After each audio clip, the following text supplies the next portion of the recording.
Okay, so welcome back everyone to another informative presentation. I'm glad that you are here today. Make sure that you have your pen and paper ready to take notes so that you do not miss anything or forget any important message that you might want to refer to later on. So get your pen and paper out. I am delighted to have um, one of our speaker for today. I'm delighted to have Dr. Carleen Sinclair to present to us today. But before she present, I want to just state a brief disclaimer. The information that you will hear here today is for information purposes only. I'm not a doctor, so if you have any concerns or you want to, you can refer back to your doctor so that your doctor can give you advice, because your doctor knows you more than anyone else, even more than Dr. Sinclair knows you. So any information you hear today, always check with your doctor for further advice. Dr. Sinclair is a general surgeon in the Central Florida area, and she has presented before on Living Well. We want to welcome her back. Today, her topic is sleep, the rest of your life. Sounds very interesting. Without any further ado, I want to hand over the time to Dr. Sinclair. Dr. Sinclair, welcome back to Living Thank Well. you. Thanks for coming. For those of you who are ardent followers, you probably say, but didn't she talk about this before? And I did. I did speak about it back in April of this year. And that just shows that I try to speak about stuff that I myself need to improve. And yes, we're still struggling, we're still working with that by the grace of God. But I did add some new things here that I think would be of benefit to us. I think our world is so busy. Electronics have made us never on vacation. You know, I myself have taken vacation this year. I was up in Georgia for my niece's graduate from high school, from academy. My sister and I, my daughter, went to Costa Rica. But you know, the one thing is that I always have my iPad. I'm a solar practitioner, so I always had my iPad, which meant that the office still, even though we had hours and hours where there was no contact because we were driving and in nature, which was wonderful, but still, we still have, they still have the ability to call me. And the unfortunate reality is that that is just the life now. You know, sometimes I think about it in the past, like when I was in training and stuff, and if you went on vacation, we're just starting to get cell phones when I was finishing up my training.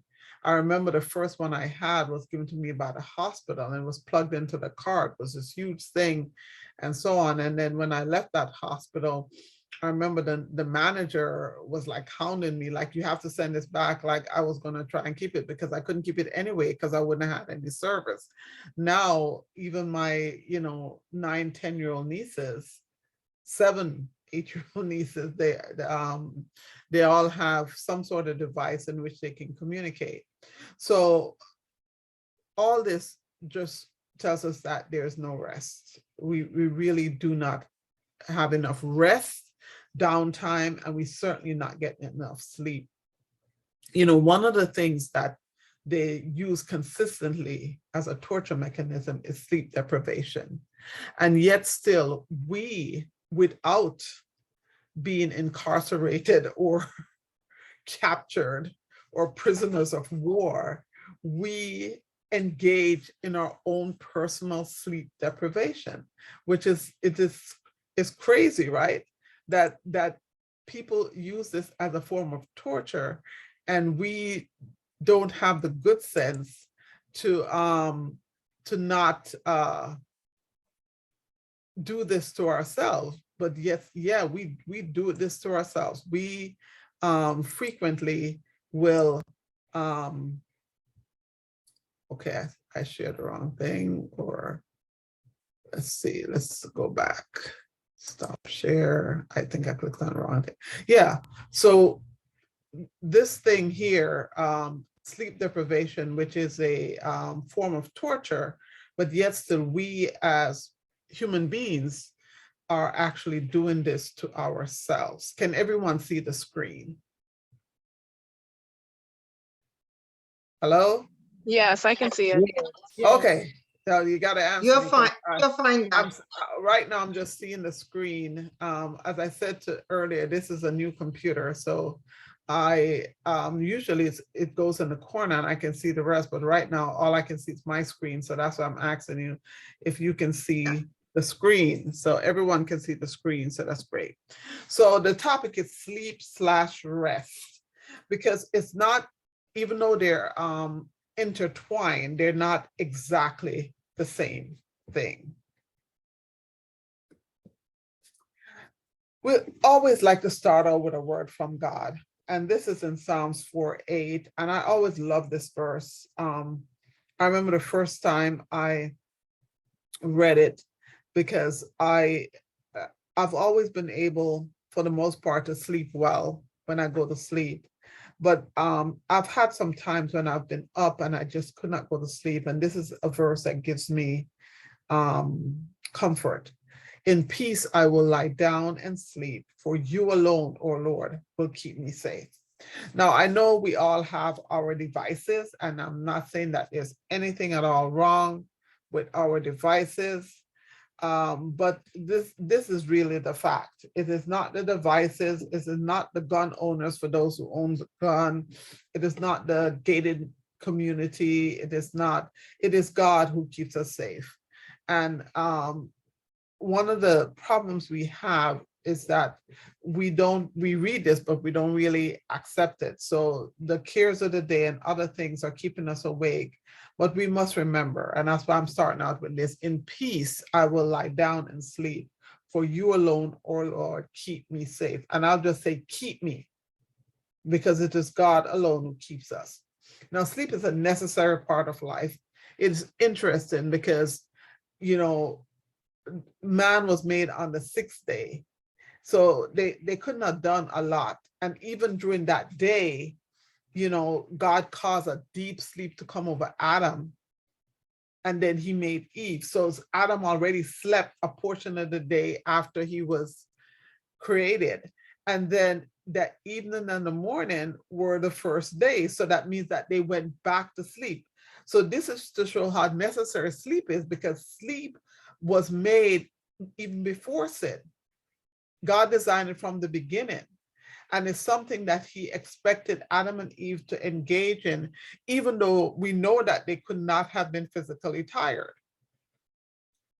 Both sleep and the Sabbath rest is something that God created on after he created the earth and made all the provisions. Then he went straight to Sabbath rest. Okay. First he put Adam to sleep and then created Eve, and then they went to sleep again, the evening and morning, first day, and God himself rested on the Sabbath day. So rest and sleep is extremely important to God. It's some of the first things that he did for us as humans. Okay, so sleep is a part of the natural cycle of life. Okay, it's a part of our natural cycle. Our body has a 24-hour cycle. It's a natural clock. It regulates our life. This clock is regulated by light and darkness, and our sleep schedule is part of that. One of the reasons why we, as people of color from the African diaspora, one of the reasons why we still have so many health problems is because for so many years we were placed in the situation where we never got enough sleep. And even though we survived and in some ways thrived, we are naturally at risk for so many different diseases, and for worse case of these diseases, despite our best efforts, because sleep is important. So what happens when we sleep? there are several stages of sleeping. And when the first few minutes when you go to sleep, you're kind of dozing off. And sometimes you feel like you're about to fall and you wake up. So you're in that dozing off stage. Then the first 10 minutes to up to 50 minutes, which is a long time, that's almost an hour, your body temperature is actually falls, and your brain activity slows. Now it's interesting because, one of the things they tell you in terms of saving energy, because the days, despite the rain, days have been so hot here. And one of the things they tell you to do is to raise the temperature a little bit. And it's important to do this at night because your body temperature is going to go down. So even if you keep your house at 78, 79 during the week, you may want to drop it, take it up a little bit to 80 so you can stay asleep much better, because your body temperature is going to fall. And if the house is too cold, it's not going to allow you to sleep well. Then you're in the deep sleep. Okay, sometimes this actually starts as early as 40 minutes. So it depends on how long it takes you to get through stage 2 before you get to stage 3. Now, this deep sleep really restores. It helps memory, thinking, creativity. You need to sleep in order to have that. And then there's the REM, or rapid eye movement sleep, which is essential for your cognitive function, your ability to reason, learning, creativity. And that's why, sleep deprivation is a form of torture, because if you do, you're not able to function as well as you would if you were able to get the proper sleep. Our body has a natural rhythm. It's called a circadian rhythm. Again, it's approximately 24 hours, and it's necessary for the proper functioning. Light, dark cycle helps our bodies know when it's time to rest so we can rejuvenate. And this point is very important because one of the things that we have, especially with our children, is something called a nightlight. And studies have shown that this is actually not good for your child. It is best, if you sleep well, to have a darkened room. And if you train the children to sleep in a darkened room, they won't need a light. But if you train them that they need a light, then they will feel that they need it, but it's actually not good. It's best as possible that you try to make sure that there's no outward light. A lot of homes have lights on the outside, lights that come on when people walk by. So if you have these things, I know it's for safety, but you should, in the room itself, the bedroom itself, you should make sure you have blinds and curtains so that you can block them out. So yes, if somebody walks by, the light will come on, but it will not disturb your sleep. Now, how many hours should we sleep? For newborns, they sleep most of the day. You're talking about 14 to 17 hours. That's for the first 3 months. And then for the next up to about a year, it's 12 to 15. So they're sleeping about a little over half a day. Toddlers, again, are sleeping about half a day. Preschoolers, again, they're sleeping less, but still close to half a day. And school age, now we go to 9 to 11 hours. And teen years, it should be 8 to 10 hours. Adults, 7 to 9, and older adults, 7 to 8. Now, when we look at those hours and we look at the society we're in, we realize that that doesn't really happen. Once upon a time, if you told somebody to go to their room, there's nothing to do in the room. They would have to turn on the light. And of course, if they did that, you know. Right now, with the devices that children have, they're staying up longer, they're getting very tired, and their performance is suffering, and their health is suffering. I mean, we're getting more young people now with type 2 diabetes than we ever had. And that ties into obesity, which also ties into lack of sleep and lack of exercise. And even as adults, we're not getting 7 to 9 hours. Some people are getting barely 6 hours. And those things will exacerbate whatever condition we have and create others that we don't have, as we're going to learn a little bit. Newborns have more REM sleep and older people have less. Irregular sleep hours will negatively affect the sleep cycle.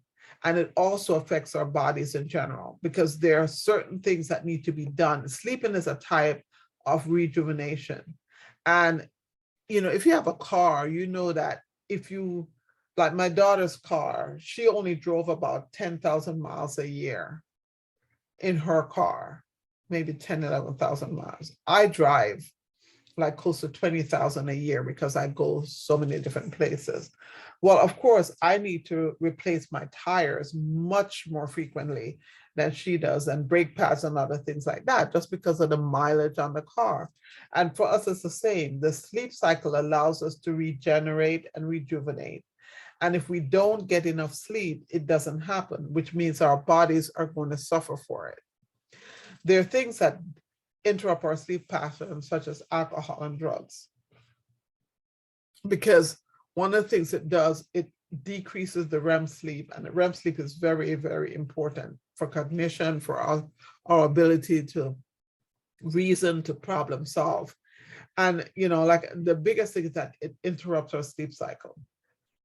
And then there's sleep disorders, such as sleep apnea, or and there are other disorders that are not necessarily sleep disorders, but they cause a disorder. Like if you have frequent urinations and you're waking up in the middle of the night to use the bathroom, you're disrupting the sleep cycle. So even though you may go back to sleep, you may disrupt part of your sleep cycle, which is all of it is necessary for proper functioning. Multiple awakenings during the night, for whatever reason, if you're in an area where there is noise, where there is sirens, something that is waking you up all the time during the night. And of course, there's worry, concern about what is happening, finances, your children, your family, your home, spouses, whatever the things that are concerning us and keeping us up. I call these things sleep killers. One of the biggest things is eating late. If your stomach is full and your intestines are trying to digest, it prevents you from getting a good night's sleep. It really does. You really need to eat at least 4 hours before going to bed so that your entire digestive cycle is finished. So when you go to bed, your stomach still isn't working, your intestine still isn't working, because it does disrupt your sleep. I remember people used to say things like rice and peas dream, or certain, because certain foods will cause you, especially if you eat an abundance before you go to sleep, it'll cause you to have nightmares, because as the body is processing these and is producing other things, it will do that. Caffeine and other stimulants, they prevent sleep. And so what happens is, instead of your brain winding down and producing melatonin, which we'll talk about in a second, it's still stimulated and you can't get a good night's rest. The electronics, the recommendation is actually half an hour to an hour before you go to bed. You should not be on a computer, phone, or anything like that. And I know that there's some of us who use our electronics, like for a Sabbath school lesson or for even just reading the Bible. My suggestion is, for at night, use your Bible, use your actual Sabbath school lesson. Don't use your iPad or whatever tablet you have, or your computer, because there's a certain stimulation.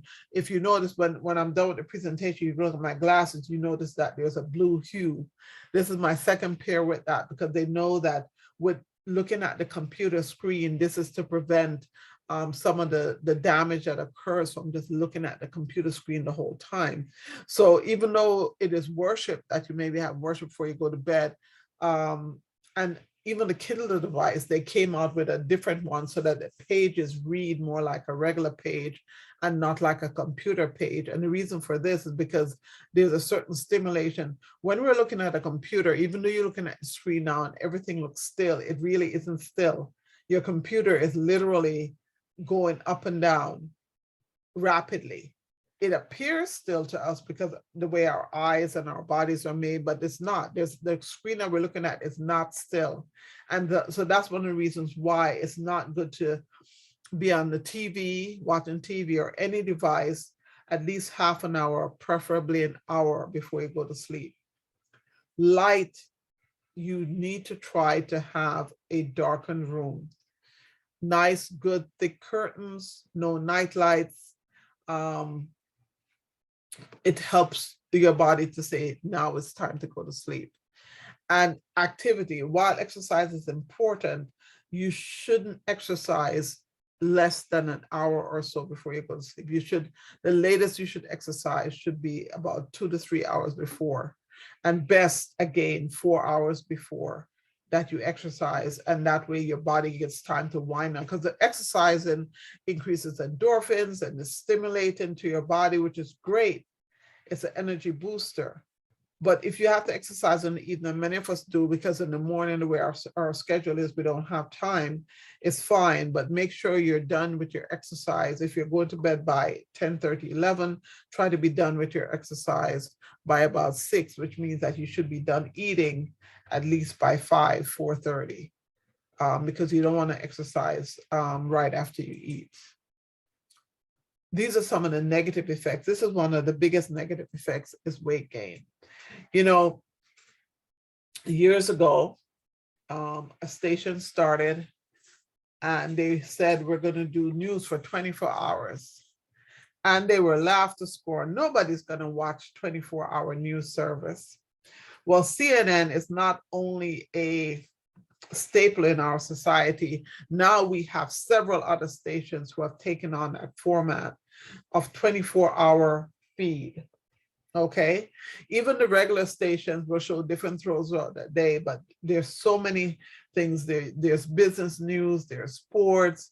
When MTV started, they had a few videos, and the same thing, they said, oh, nobody's going to watch music videos all day. Well, they have. None of these stations have gone bankrupt. In fact, they're there, and then additional ones have come. And one of the things that this has done is lack of sleep. In the past, you know, some of us may be old enough, or some of us are from places like in Jamaica, at a certain time at night, I think during the week, it was like 11 o'clock, you heard na, na, na, na, na, na, and you saw those lines on the screen because you heard the anthem, and that was it, you're signing off. Now there's no such thing.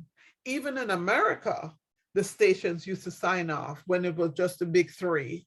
But more and more, there are so many stations now. Now there are streaming services. You literally, no matter what time of day, you can watch anything, you can see anything, any time of day. That is not good for us. And because concomitantly, what has happened is that we have become much more heavy. We have gained so much weight because the thing about the constant stimulation is that you lack of sleep and weight gain. And this is one of the worst things that happen, because with the weight gain comes the diabetes and the hypertension and just general poor health. Uncontrolled hypertension, why? Because again, your body needs to rest. If your body is constantly stimulated, your heart is constantly, it doesn't get that period of time when the temperature falls and the heart can beat at a more slower pace. You're going to get hypertension.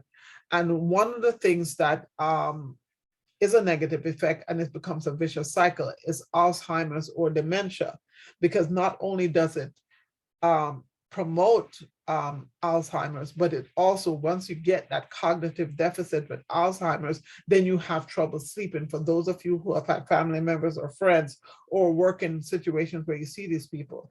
So in general, lack of sleep is going to equal poor health. It's one of the things we recognize that is even more concerning than lack of exercise, lack of sleep, in terms of contributing to poor health. So some of these myths that people have, they think, oh yeah, I can make up sleep on the weekends. There's no such thing. Your body is tired, and yes, you may feel like, okay, so for some people, Sabbath morning, some people Sunday morning, okay, I'm not going to get up till sometimes 1, 10 o'clock, 1 o'clock, 2 o'clock in the afternoon.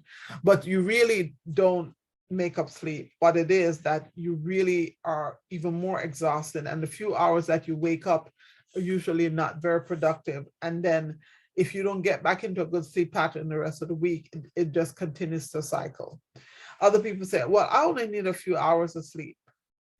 That's not true.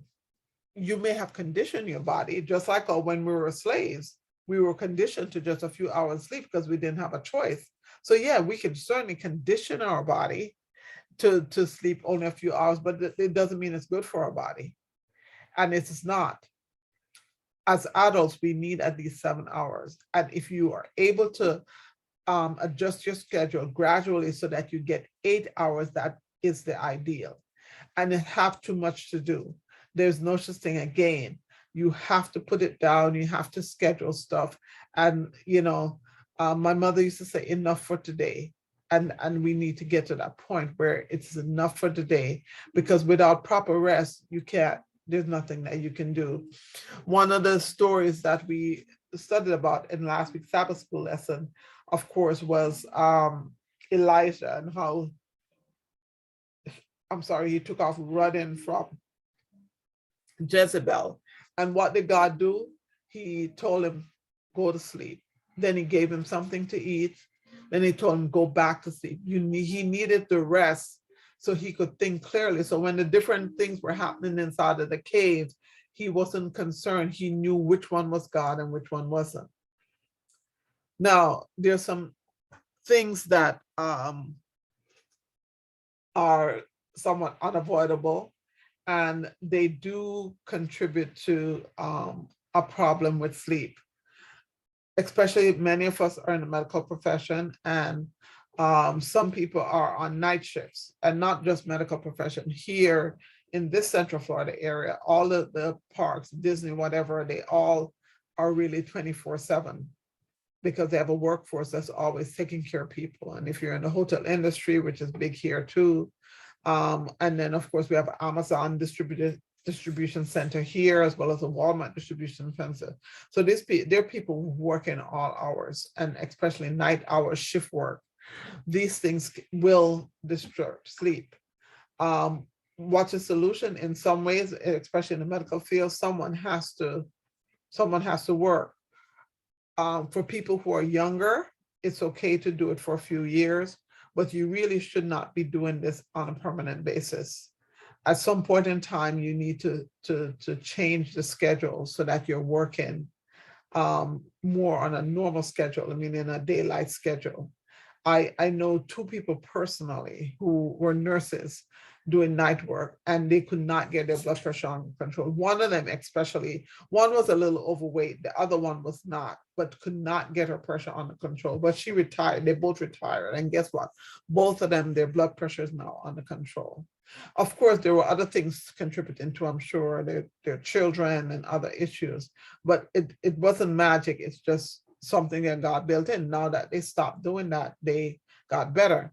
I look at extended work week, because so many people work extra hours, they pick up a shift here and there for some extra money. And so instead of just working your 40 hours or even 50 hours, 60 is still not bad, but then you're going to, once you start getting above 60 hours a week, that's just too much, in addition to the other things that you have to do. So if you're to the point of exhaustion every day, you will not have a good sleep. You will end up eating late at night, because by the time you come home and you eat, it's time to go to bed. So those things, extended work hours, extended work week, and of course, if you're not taking the time out to rest, as I said, the Sabbath was created in the very beginning. It's the first thing God gave. Marriage was the first thing, and rest and the Sabbath was the next thing he gave. And we knew that they were not tied, because God realized we're going to need this cycle where we spend that time, not just to sleep, because that's another thing people do. They'll, no matter what happens, they think that, okay, I'm going to sleep away Sabbath. No, Sabbath is for rejuvenation with God. So it's physical rest, the night. But during the day, yes, we're supposed to be doing things that are going to draw us closer to God, improve our relationship with God, improve our relationship with our families. So having an extended work week where you're working 6 or 7 days a week is not good. You're supposed to rest on the Sabbath. And yes, if you work in the medical profession, again, there may be some Sabbaths where you have to work, but even so, you try to minimize your activity during that hours to just what you need to do so you can still find that time to rest and not just your sleep, but find the time to rest. And extended work hours, yes, it may be great to pick up the extra shift so you can pay off the car early, pay off extra payment on your house, but there's no point of doing that if you're not going to enjoy it. So you have to look at that and how it's going to affect you and your family. Sleep and rest are very important. So what are the sleep tips? If you exercise in the evening, exercise early enough so your body can wind down. Stop eating 4 to 6 hours before bedtime. Have a darkened room. And of course, pray and worship, because the promises that God gives us about rest, if we're not reading his word, if we're not communicating with him, they're there in the Bible, but they will not become real to us. And those are the things we need in order to make sure we have good rest. Okay, so what are some of the other things that we can do? Melatonin is produced in our body. The body starts producing it somewhere probably around 8, 9 o'clock in the evening, which should be 2 hours before bedtime. So it's about 10 o'clock. And before I get to this, let me say daylight saving time. Daylight saving time, there's a study done on daylight saving time, and it's really not good for us. Okay, it's really not good for us. Daylight saving time is not good for us. We should stay on just a regular standard time. It's good for industry because the more people stay up, the more sunshine is, the more we shop and the more we spend. But it's not good for people. So I'm just throwing that in there before we get to the melatonin. Because what happens is when the sun doesn't set till like 8:30, and then you look around, oh my goodness, you're up, you're about, then you may get hungry or something and you eat something, and then by 10 o'clock you should be going to bed, but you can't because you haven't even had time to unwind because the sun didn't set till 8:30, 8:45. When I was in France last year, it was just so eerie because the sun didn't set till almost 10 o'clock, and by 5 o'clock, 4:30, I could see the sun coming in the window. And I mean, that was so weird because at 10, the sun was set and it's like time for me to go to sleep, like almost immediately. So when you're in areas like that, you just have to be diligent in terms of looking at your sleep time. So melatonin, it starts produced about 2 hours before. It's a natural product, and you can buy the supplements that will help you just increase it. And you need to take it not just before you go to bed, but you should take it earlier and then plan your bedtime. Okay, plan your bedtime. And if you're not going to sleep till midnight now, you can't just jump to 10 o'clock. That probably is going to be difficult for you to maintain. So what my suggestion is, be diligent, and for the next 2 weeks, make sure you're in bed by 11:45. The next 2 weeks after that by 11:30, the next 2 weeks after that by 11:15, and the next 2 weeks after that by 11. That way you can gradually train your body to go to bed earlier and earlier. Calcium and magnesium deficiency. One of the reasons why bananas and stuff help us when it goes to sleep is because of the calcium magnesium deficiency.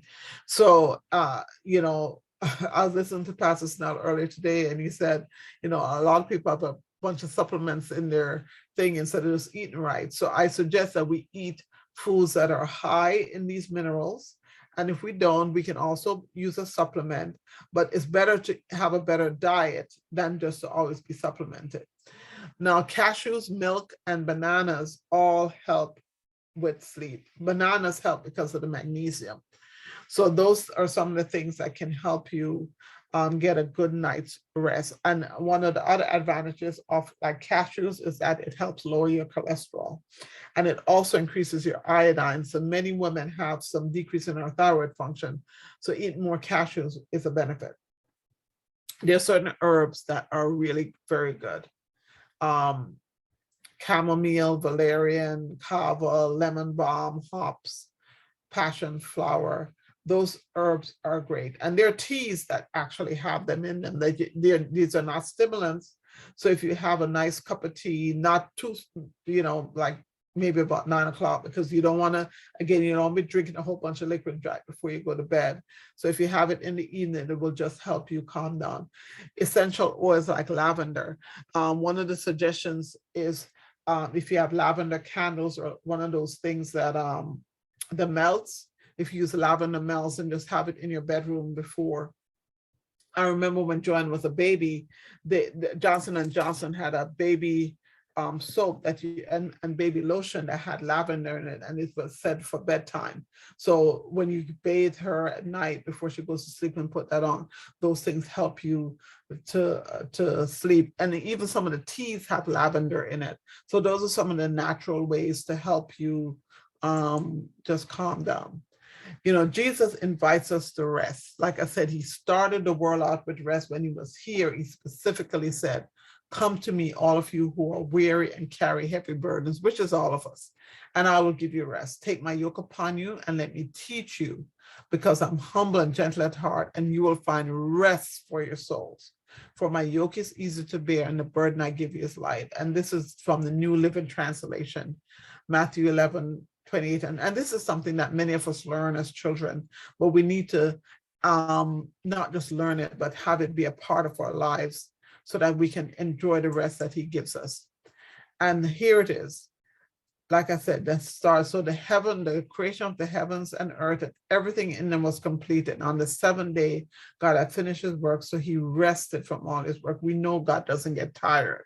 So that's just something he did for us. And God blessed the seventh day, declared it holy, because it's the day when he rested from all his creation.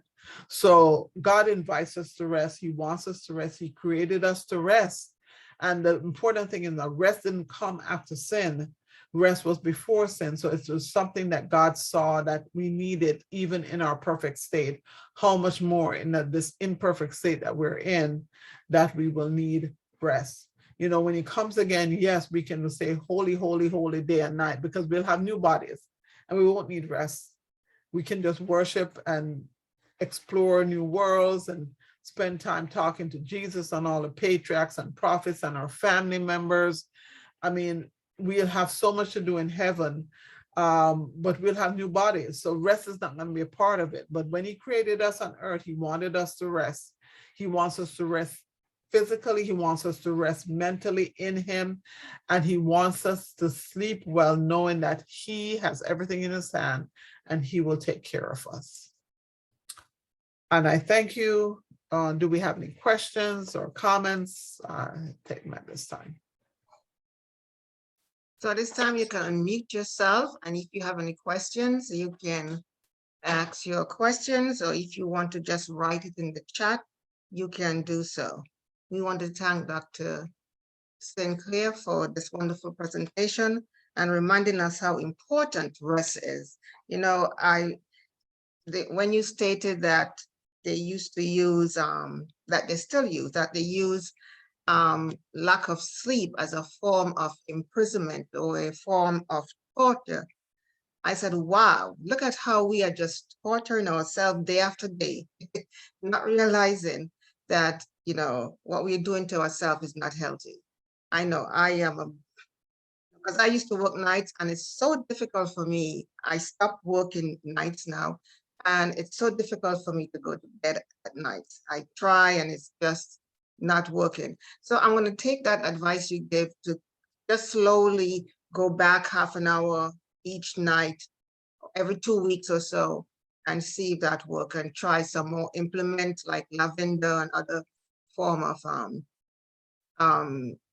aids that you mentioned, to see that's going to work, because it just like it's a habit.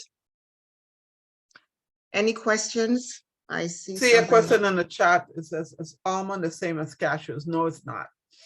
But almonds also have a benefit of mostly just all the nuts, the natural nuts actually have benefits. One of the other benefits of almonds is that it can help decrease your cholesterol, but it's not the same. So it's okay to eat almonds, but if you want something that's going to help you, and the cashew has a specific thing in terms of sleep and in course of increasing and improving your thyroid function, so that they're not the same, but they both have benefits. You talk about melatonin, that melatonin starts to release in the body between 8 About p.m. to 9 p.m. So if we want to supplement with melatonin, should we take it around that time? Yeah, you should take it around 9 o'clock. You shouldn't wait till, like, if you plan to go to sleep at 10 or 11, you shouldn't wait till 10 or 11 to take them out. You really should start taking it like around 9 o'clock. So it can start increasing in your body. And that way you will start to feel sleepier. And of course, you're going to plan to go to sleep. And once you go to sleep, it'll help you stay asleep. Okay. Okay. Good afternoon. Great presentation.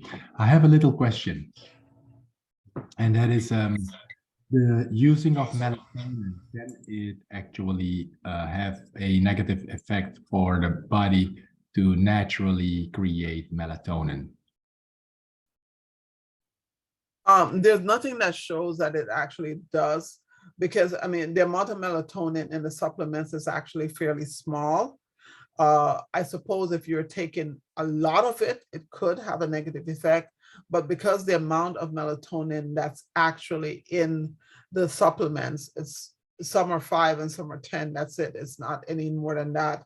It should not have a negative effect, unless of course you're taking like multiple pills, like much higher doses. Someone said a few months ago they ate a lot of cashews and their cholesterol skyrocketed. You have to look at your whole, what you're doing wholly, not just the cashews. Cashews is a plant-based product and it does not have cholesterol.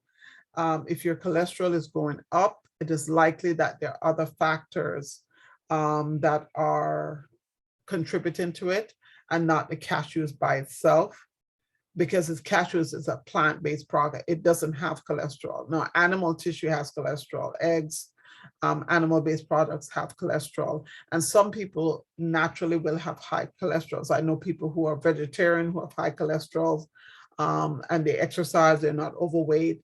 So of course, everything in our life, is based on genetics. And of course, we're all born in sin. So, there will always be issues. But in general, it's one of the products that we know for a fact will decrease your cholesterol. So if your cholesterol went up, it's probably multifactorial, and the cashews are not the cause, because like I said, it's a plant-based protein and plant-based thing. So even though it does have some oils, because all nuts have oils, it cannot increase your cholesterol because it doesn't contain any cholesterol. Someone is asking, does melatonin make you have nightmares? It should not. There's always someone who may have what we call a dysphoric reaction. And what does that mean? We hear about in this country about the opioid crisis, and the reason people are taking these medicines is because not for pain control, because just for pain, they would stop, but it's giving them a high. Well, there are some people, including myself, who, if I use any of those products, I get, instead of the euphoria, which is a great feeling, I get dysphoria. So it is possible that if you take additional melatonin, it can cause a problem. I don't know that that's documented anywhere per se, but I can say it can, because I just don't know. And I just don't know if you combine it with something else, if it can do that. In general, one of the things that I do suggest more is like the teas, like the chamomile, peppermint, lavender, because those things, I know you're not adding to the body, but you're adding products that will help the body, known to help your body relax. Yeah. Okay, Galaxy Note 8, I see your hand is up. You can go ahead and ask your question. Okay, this is Lenore. Hi. This was very, very interesting. And I had a comment about the melatonin. It was interesting to note that you recommended taking it several hours before, because I think most people take it just before they go to sleep. So it Right. hasn't really had time to be effective. So Mhm. that was really interesting. Mhm. Yeah, And for sleep, I use ashwagandha or lemon balm, and they've worked beautifully for me. Yeah, lemon balm is good. Those things are good. And there are a lot of teas that they're natural, have natural products that will help you sleep better. So, and again, I would drink them like at least, around 9-ish. I wouldn't wait till 10 o'clock and drink it. And then I go to sleep at 10:30 because then you're probably going to set yourself up to have to wake up in the middle of the night to go pee, Right. right? So, Yeah, I use the gummies, the ashwagandha gummies. Those oh, seem to, okay. well, I take a small dose and it works beautifully for me. I sleep really well. okay, Thank you. yeah. Well, thank you, Leno. I was reading that you talked about, on the weekends we tend to say, oh, I'm off so I can stay up later and sleep longer. You stated that you never catch up with your sleep. Right. What I was reading, there was the article stated that um we need to keep a steady pattern, a steady sleep pattern. So during the week we wake up, a bit early and we go to bed earlier. We have to get up early. And on the weekend we tend to go to bed later and vice versa. But what the article was saying, it is just like jet lag when you do that. So you need to keep a consistent schedule for sleeping. So even on weekends, you need to still keep that same schedule that you have during the week, so you don't have that jet lag feeling on the Right. weekends. That is absolutely true. And I mean, I'm not saying that if you're at a celebration, fine. Oh, I'm sorry, I gotta go to sleep. Every once in a while, of course, we live on Earth, so that's just a fact. But in general, I mean, most of us from weekend to weekend, we don't necessarily have something big that we're doing that's going to keep us up at night. The choice to stay up at night is our own, whether it's a Saturday night or even a Friday night. And I agree with you 100% that we should definitely go to sleep, try to stay within no more than half an hour of our normal sleep time, so that we can still get up and our body can keep a pattern, because that's exactly what happens the next day. I don't advise that you try, but I know that's something that I have done. And the Sunday, I don't wake up till late and I never really feel well. And then by the time I look at it, it's evening and I haven't accomplished nothing, because I felt so, even after I woke up and ate, and even if I walk or exercise, whatever, my body just feels so dragged down. So yeah, it's best to try to keep your sleep pattern as much as possible. Yes, wonderful. I like the point you brought out that, when God created man, he created man and then he went to sleep. So sleep was made before even work. Mhm. Sleep was made before work. This is how important sleep is for the body, because we need our sleep. And then we also have rest. God gave us a Sabbath day, or whatever day of choice you have for a day to rest. We need rest. So very important. Leno, did you have your hand up again, or is your hand still up from previous time? I have my hand up. I'm sorry, I forgot to unmute myself. Okay, go ahead. I had learned in a class that for every hour that you go to sleep before 10, it's the equivalent of 2 hours of sleep. Would you like to comment on that? It is better to go to sleep before midnight. Actually, this Ellen White, I should have looked it up, but I didn't. And I hate to quote her without looking it up, to be honest with you. I really hate to, because so many people do it out of context. But I can tell you that this is in context. And she highly recommends that you do not go to sleep after midnight, that the sleep that you're going to get is not going to be as good. And it's true, because remember, we started out by saying that your body has a cycle. So if you're supposed to sleep 8 hours or whatever, and you don't go to sleep till after midnight, that means your body's up this entire time, and your body's meant to work better with sleep. So it's best to be, 10 o'clock is a good time, because it allows you to come home, to have family time and everything. And there's some people, I know there's some people, there's a documentary coming out on Pastor Curlew. Some of you may know who he is. And one of the things is he wakes up at 4 to 5 o'clock to have worship and commune with God every morning. And he goes to sleep by 8 o'clock at night. And, people say, well, he can do that. But remember, I mean, he's retired. He's been retired. Since he's retired, I think he has started 2 churches. So the fact that he's retired doesn't mean he's not still actively engaged. And he's now 103, sharp as a tack. And so, being able to sleep is a good thing. And, going to sleep earlier, I say 10:30 is a reasonable time for if you're working and you have things to do. But when you get to a certain point, if you can go to sleep earlier, all the better. When you wake up at 5 o'clock in the morning, you can use the time to commune, you can use the time to get ready for your day, you can use the time for worship. And it's always a quiet time, because in the evening, even though you want a quiet time, it's never a quiet time. You can hear the neighbor's car, unless you're on some big property, you can hear the cars going or whatever. When you wake up at 5 o'clock in the morning, there's very little going on. So, and I think of a time myself when I used to go to bed by 10:30.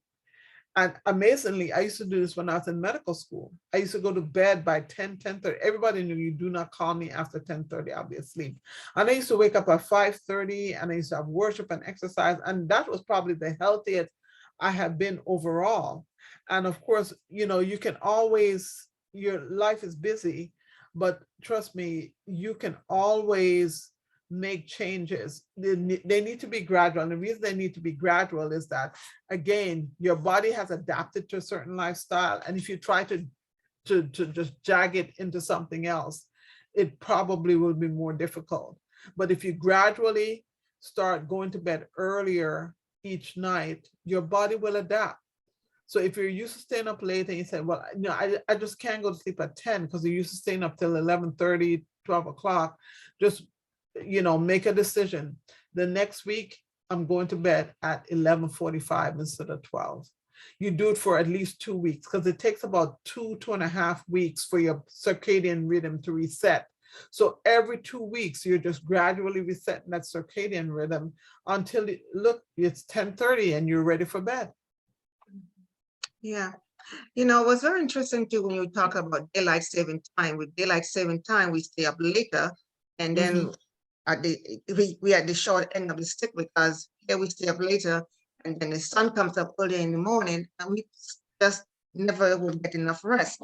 There are studies that show that after, when they set the time back, when daylight saving time starts, there's more accidents. Accidents Yes. increase around that time, and Yep. it's because of the lack of sleep and the state of mind, because Yep. sleep affects that frontal lobe, and the frontal lobe is where you have your thinking and all of that takes place.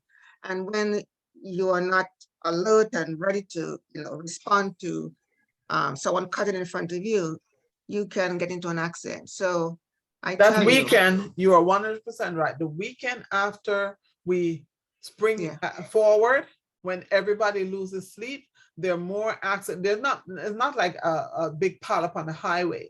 It's usually fender benders and stuff like that, but there are more accidents that Sunday, Monday, that week after you spring forward than they are because you lose that hour. This is not these things are not, it's not rocket science, it's just a basic fact. And so that should tell us. And even one of the commentators, I was listening to the article on NPR, one of the commentators, she remarked that she did have an accident one year. It was daylight saving time. It was when we sprang forward. And I tell you something else too, I was listening to Go Healthy for Good, and they were talking about sleep. And what the expert said, he said, if you fall asleep while you're reading a book, you're not getting enough sleep. Even if the book is supposedly boring, you're not getting enough sleep. Why? Because even if the book is boring, you shouldn't fall asleep. You should just say, okay, this book is boring, I'm not going to read it. But the fact that you fall asleep while you're doing something else shows that you're not getting enough sleep. And how many of us were, even one night I watched Oakwood AYM because my daughter is there. And I realized I dozed off in the middle of the program. And I mean, these kids are singing loud and everything. It's not like they're singing, you know, the old-fashioned hymns. They're singing loud, and I dozed off. Why? Because I'm not getting enough sleep. That's why I dozed off. But when he said that, I was just like, wow. That's one of the things that prompted me to do this again, because I realized that even though I have done better in some things, I still have a ways to go in terms of getting enough rest. There's a prayer request in the chat for someone's mom who is 96 years old. Lisa's mom, she's in ICU, very sedated. And we will keep her in our prayers. Thanks again, Dr. I'm sorry. Yeah, go ahead. Was there any closing remarks, anything you want to say? I would say, Emily, I had my hand up. I had a question. Oh, I'm sorry, Lisa. Oh, Linda. Go ahead, Linda. Linda, We'll take your question and then we'll close. Yeah. Okay, I was just gonna ask you, do any of those teas assist with narcolepsy? I've been diagnosed with narcolepsy. Do you know if any of those teas will help with that? I don't know that they will specifically. Narcolepsy, I've known several people throughout my lifetime who have suffered with it. Sometimes it is induced by lifestyle, and others just have always had it. But regardless of what it is, you do need to talk to sleep experts. They have labs and so on to try to see what is triggering it. And they'll give you ways in which to try to help it. But one of the things that is for certain is that you definitely need to try to make sure you're getting enough rest. Because if you're not getting enough rest on top of your diagnosis, that's like oil on the fire. It's only going to make it worse. Okay, well, they got me on some medication, but I was hoping I could try to find a way to get off of it, because when I retire, I think I'm just gonna come off of it. And well, what I would suggest is that if you're in a position where you can get more sleep, that is definitely going to help. And I would gradually get myself into that rather than doing something drastic. The body, because remember, it's a rhythm. It's a 24-hour rhythm. So it doesn't respond to acute changes. It's better.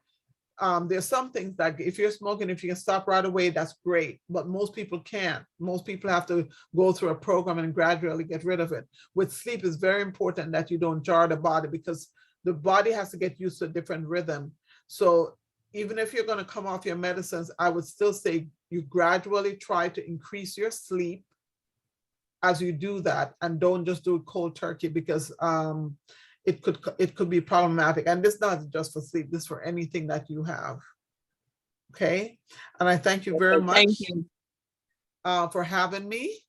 And as I said, I usually choose something that I myself am working on, so it's not that I'm perfect. But as I remember, I was listening to Go Healthy for Good last week.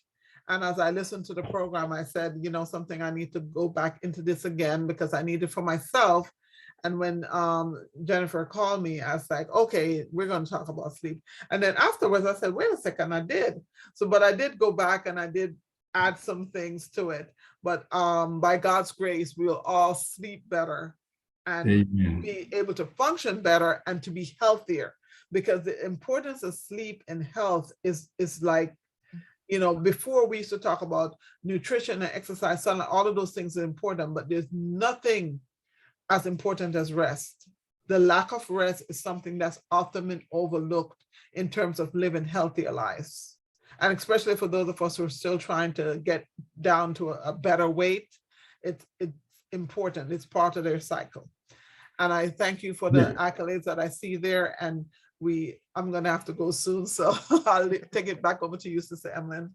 Okay, thanks so much, Dr. Sinclair. That was very, very informative. And can I put in one last thing real quickly? Okay, who is that, David? Yeah, Okay. real quick. Yeah, I hear that lettuce. Do you have any information on lettuce being very, very good to induce sleep?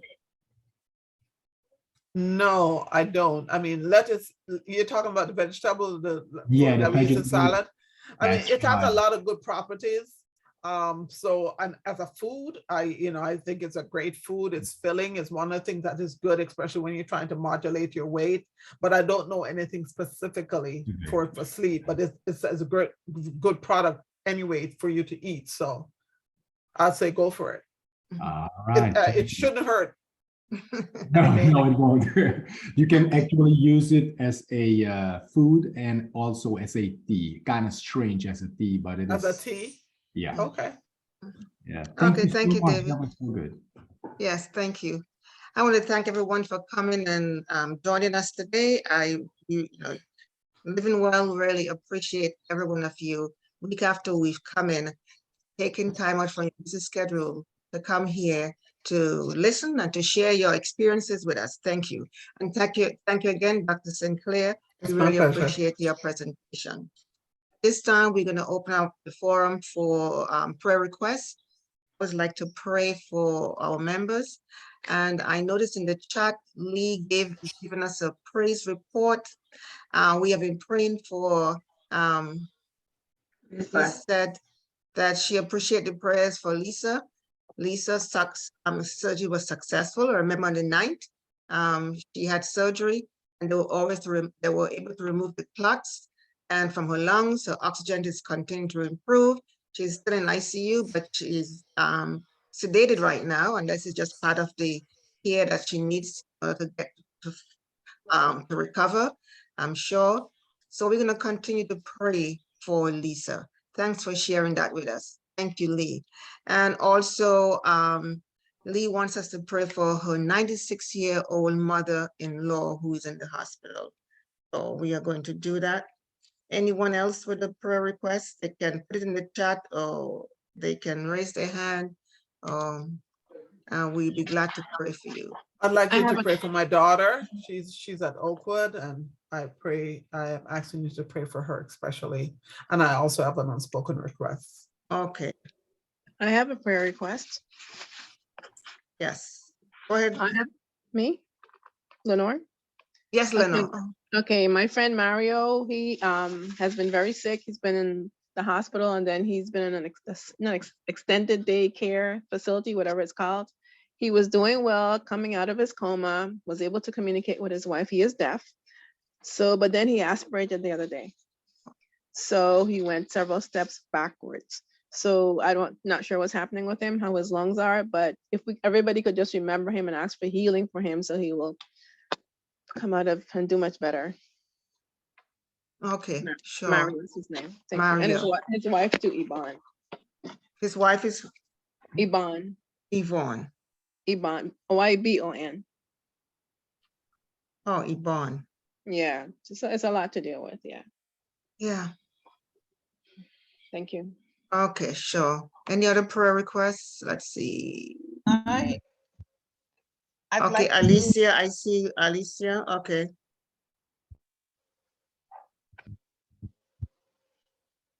I'd like to ask for prayer requests for my family. I want to thank Dr. Sinclair for that presentation. Sometimes we know things, but we can glean from, reminders. So I know I benefited a lot from that. It's Shirley. Hi, Sherlyn. Yeah, I know Sherlyn. I saw that Galaxy A1. I said, I know who's Galaxy A1. Hi, Sherlyn. Hi, Dr. Sinclair.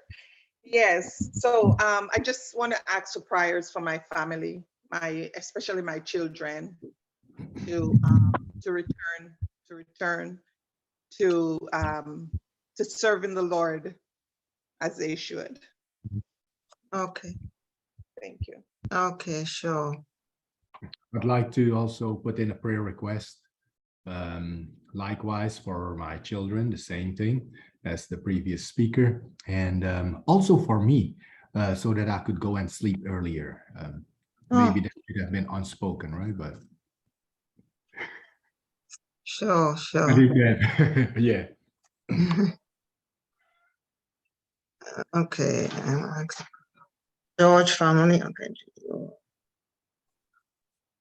I wrote a prayer request, but I would also like to add to that a prayer for my family, my children, and for myself.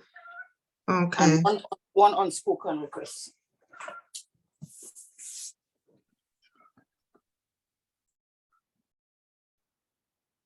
okay. I forgot to stop the